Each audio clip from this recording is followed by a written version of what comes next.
byť vzorom pre ostatných policajtov, je obžalovaný zločinec, o ktorom iný obžalovaný a dokonca odsudený zločinec hovorí, že mal kryť vraždu. Toto sú absolútne vážne veci, na základe ktorých by mal byť pán Tibor Gašpar okamžite zbavený funkcie, akokoľvek.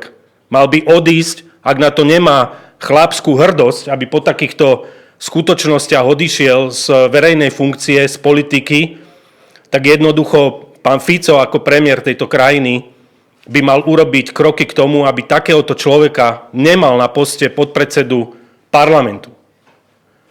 Policajný prezident je funkcia, ktorá má viesť k dôveryhodnosti. Občania Slovenskej republiky si zaslúžia, aby dôverovali v políciu a v policajný zbor a samozrejme orgány činné v trestnom konaní. Za vlády Igora Matoviča a Eduarda Hegera bola dôveryhodnosť policajný zbor najvyššie historicky na úrovni 66,4%. Vtedy občania dôverovali polícii. Z toho času sú aj dnes známe kauzy a 46 odsúdených, právoplatne odsúdených ľudí, ktorí vypovedali o rôznych skutočnostiach systému našich ľudí, ktorí tu vytvorili osoby, ako ich môžete vidieť aj na obrazovke, teda Tibor Gašpar, Norbert Beder a samozrejme ďalší. Tí, ktorí sú dnes obžalovaní, mnohí z nich aj v kauze Očistec. A práve možno aj preto, čo dnes odznelo na súde od pána Andruška, aj to bol asi dôvod, prečo pán Gašpar aj s Robertom Ficom tak vehementne od nástupu do funkcie potrebovali zhodiť ten očistec. Veď oni to povedali aj na tej chate v Čifároch. Dôležité je, aby sme zhodili očistec. To tam povedal pán Fico. A urobili všetky kroky od novely trestných zákonov, kde pomohli vagabundom, kde pomohli páchateľom trestnej činnosti, čo sa dnes prejavuje denne na výsledkoch mnohých konaní, ktoré by možno pred pár rokmi skončili s tým, že páchatelia, napríklad Grovka Rožková, ktorá bola blízka Smeru, by dostala natvrdo niekoľko rokov, teraz dostala bohužiaľ len podmienku za tie podvody, ktoré napáchala s pozemkami. Teraz poslednú dobu robia všetko preto, aby znemožnili kajúcnikov, práve preto, lebo aj pán Andruško je kajúcnik. A Tibor Gašpar dobre vie, čo má všetko za ušami a čo ľudia vedia o ňom a o jeho trestnej činnosti zjavne. A toto asi bol dôvod, prečo pán Gašpar tak vehementne potrebuje tých kajúcnikov sa zbaviť. A ukázať na to, že teda kajúcnici sú niečo zlé. No nie, pán Gašpar. Tá zloba, to ste vy. A vy nemáte čo robiť vo verejnej funkcii a mali by ste okamžite sa porúčať z verejného života. Ďakujem pekne, dámy a páni. Na základe dnešných informácií, ktoré na súde povedal pán Andruško, sa začína rozkrývať to tajomstvo, prečo Tibor Gašpar vstúpil do Smeru, prečo išiel do politiky a prečo sa nechal zvoliť za poslanca a podpredsedu Národnej rady. Ten človek má obrovský strach. Ten človek vie, že kopec ľudí na neho vedia informácie a on to aj sám priznal, že on ide do politiky očistiť svoje špinavé meno. Toto je človek, ktorý momentálne sa tvári ako ctihodný poslanec a podpredseda parlamentu. Je to človek, ktorý je obžalovaný a ktorý nie, že by mal chodiť na úrad vlády a predsedať parlamentu, a ten človek by mal sedieť v base a pokiaľ neskončí spravodlivý proces očistca, kde všetci dúfame, že ho čaká spravodlivý súd, tak by tento človek mal chodiť po kanáloch. Namiesto toho využíva a zneužíva politicky či už úrad vlády s Robertom Ficom, ale aj Národnú radu a je prizývaný do televíznych debat, kde sa potrebuje pred 100 000 ľudí preklamať, kde potrebuje hovoriť svoje verzie, kde potrebuje prekričať pravdu. Pána Andruška nikto nezavolá do televíznej debaty každú nedeľu, aby mohol hovoriť svoju verziu, akú sa mu Tibor Gašpar údajne vyhrážal smrťou. Len aby bol ticho v prípade vraždy pána Basternáka. Tento človek do tých televízií chodí a klame, vymýšľa si a snaží sa pravdu otočiť na ruby. A preto vyzývame našich kolegov z opozície, aby nelegitimizovali tohto človeka, aby mu nerobili stafáž a aby odmietli chodiť s ním do televíznych debat. Pretože tento človek tam potrebuje za každú cenu byť, aby klamal 100 000 ľudí na Slovensku. Takže ešte raz vyzývame opozičné strany Progresívne Slovensko a Sasku, aby odmietali a odmietli s ním chodiť do akýchkoľvek televíznych a rozhlasových debat. Tuto môžeme jasne vidieť na základe posledných dní. Pán Dubeci chodí do debat s pánom Gašparom. Tu vidíme, že v sobotu naposledy bol v rozhlase pán Vyskupič zo Sasky s ním v reláciách. Tomuto človeku ide len o jedno, aby svoju verziu prezentoval ľuďom, aby sa vyklamal z toho, z čoho ho usvedčujú ľudia, ktorí na vlastné oči zažili a na vlastné uši počuli, že sa im vyhráža smrťou. Toto je naša výzva Hnutia Slovensko našim opozičným kolegom, pretože na jednej strane oni chcú samozrejme byť v tých televíznych debatách, ale tomuto človeku len robia štafáž a napomáhajú mu v tom, aby on sa snažil verejnú mienku otočiť na svoju stranu. Ale po dnešných informáciách od pána Andruška je jasné a evidentné, že ten človek by nemal byť nie že v televíznych debatách, nie že v Národnej rade. Ten človek by mal chodiť po kanáloch a čakať na spravodlivý proces. Ďakujem pekne. Nech sa páči, teraz je priestor pre otázky. Dobrý deň, Monika, ako Slovenská televízia. Ja by som chcela skôr k aktuálnym politickým témam, čo sa týka dnešnej koaličnej rady.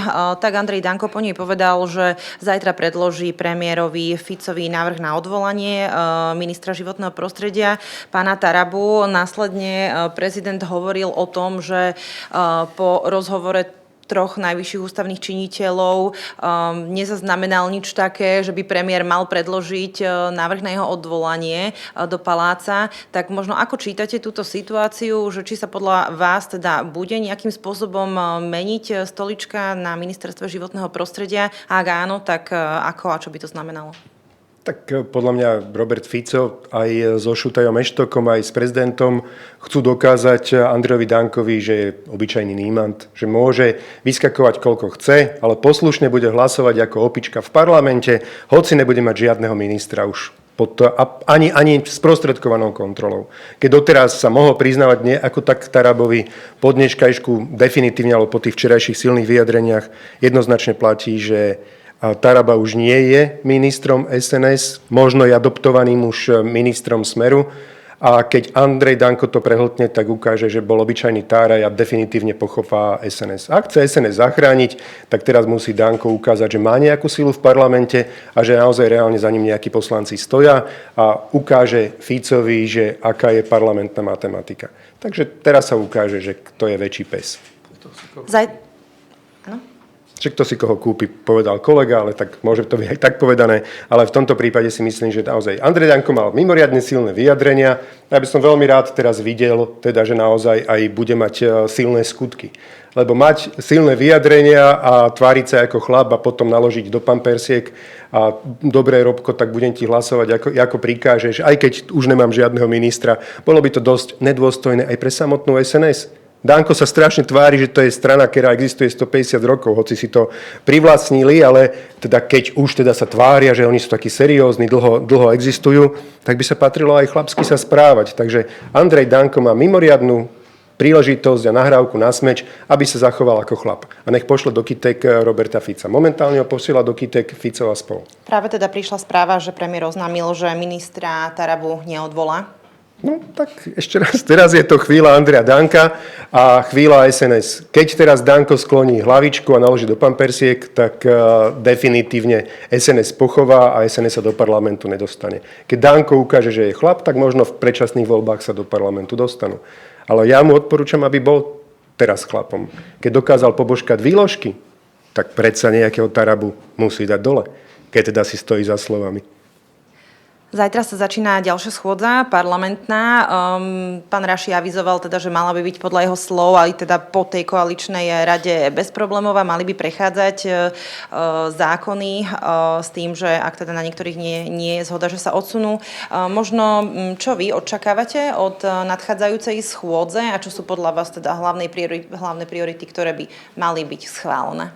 Tak také rozporuplné indície máme. Na jednej strane hovoria, že sa dohodli, že schôdza prebehne normálne, na druhej strane Danko hovorí, že Tarabu musí dať Fico dole, potom Fico odkazuje cez médiá Dankovi, že Tarabu dole nedá. Ja si myslím, že my v opozícii, najmä v našom hnutí, my si kúpime kolu a pukance a budeme sledovať, čo sa bude diať.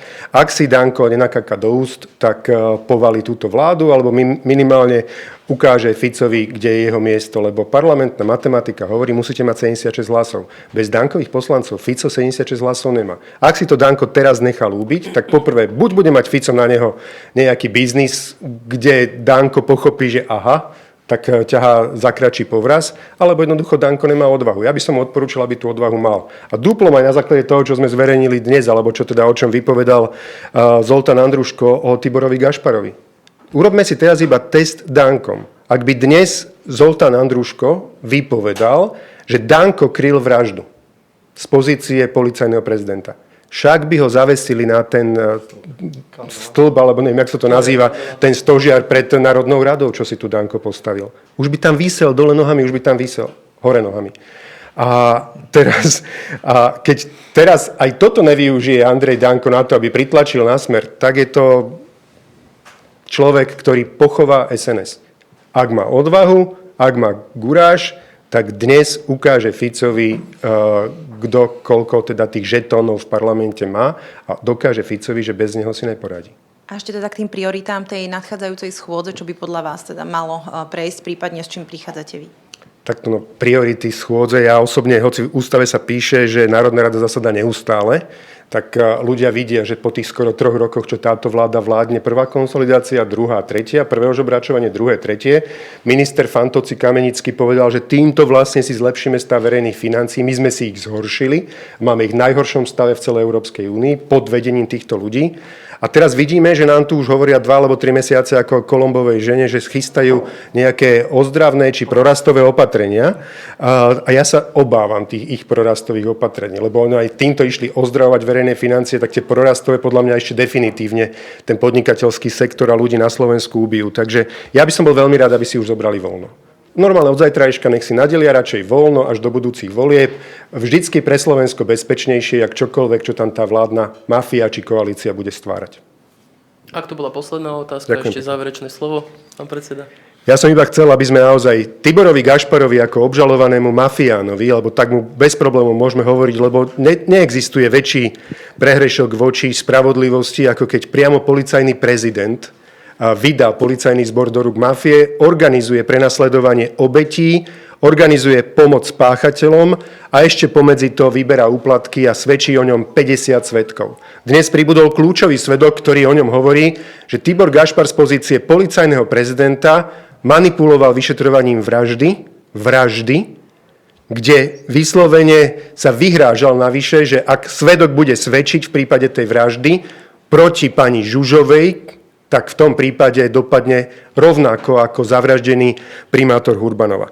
Za tejto situácie by Národná rada naozaj zasadať nemala minimálne s týmto človekom vo vedení.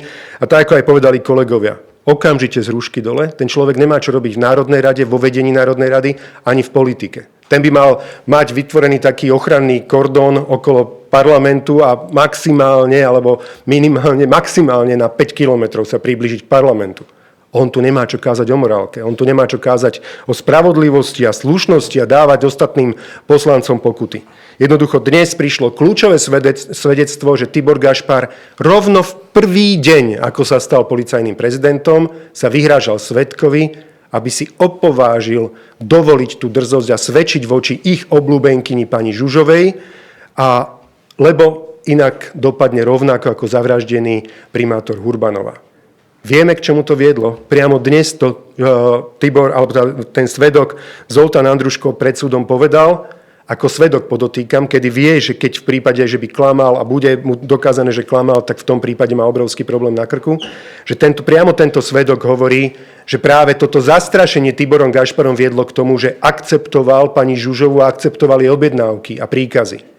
A to viedlo k smrti Jána Martiny. Neexistuje explicitnejší dôkaz zodpovednosti Tibora Gašpara a strany Smer, keďže si ho ochočili za vraždu Jána Martiny, ako toto svedectvo kľúčového svedka, ktorého 8 nezávislých sudcov rôznych súdov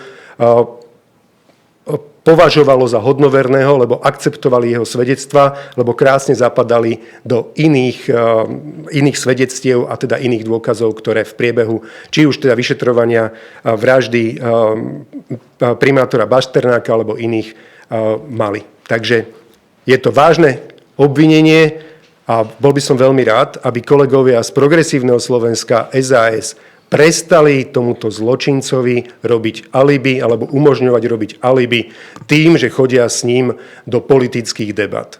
PS a SAS stále skočia na udičku a myslia si, že jakí sú super, lebo majú pár tisíc lajčíkov za to, že boli so zločincom Gašparom v nejakej televíznej debate. Nie. Gašparovi nejde o to, že aby bol v tej debate kvôli tým svojim oponentom. Jemu nejde o to, aby tam hľadal pravdu. Jemu ide iba o to, aby verejne manipuloval, či už svedkami, aby sa vyhrážal svedkom, zastrašoval svedkov, aby manipuloval rozhodnutím sudcov, prokurátorov a vyšetrovateľov. O nič inému neišlo, spáchal také zločiny, že by mal 4 životy stráviť v base a preto poprosíme kolegov v Progresívnom Slovensku a v SAS, aby definitívne s týmto zločincom prestali chodiť do televíznych debat. Ak budú chodiť, znamená, že bez problémov akceptujú za diskusného partnera človeka, ktorý podľa dnešného svedectva je zodpovedný za vraždu Jána a Martiny. Lebo zastrašil svedka Andruška, ten neusvedčil Žužovu a následne Žužová si objednala u neho objednávku, alebo zadala objednávku na vraždu Jána a Martiny. Som zvedavý, ako sa kolegovia z PS a SAS tentokrát zachovajú. KDH, ako sme ich vyzvali asi pred 2 mesiacmi, prestali so zločincom Gašparom chodiť do debat. Na rade je Progresívne Slovensko a SAS. Lebo nie je slova o kladívku na korupciu, ale skutky sú dôležité. Ulakomiť sa na lajky z diskusie s Gašparom, so zločincom Gašparom, je príliš nízke a je to plúvanec do očí pozostalých po všetkých obetiach, ktoré sú s tým spojené. Ďakujem veľmi pekne. Ďakujeme pekne za účasť a prajem ešte pekný deň. Dovidenia. Ďakujeme.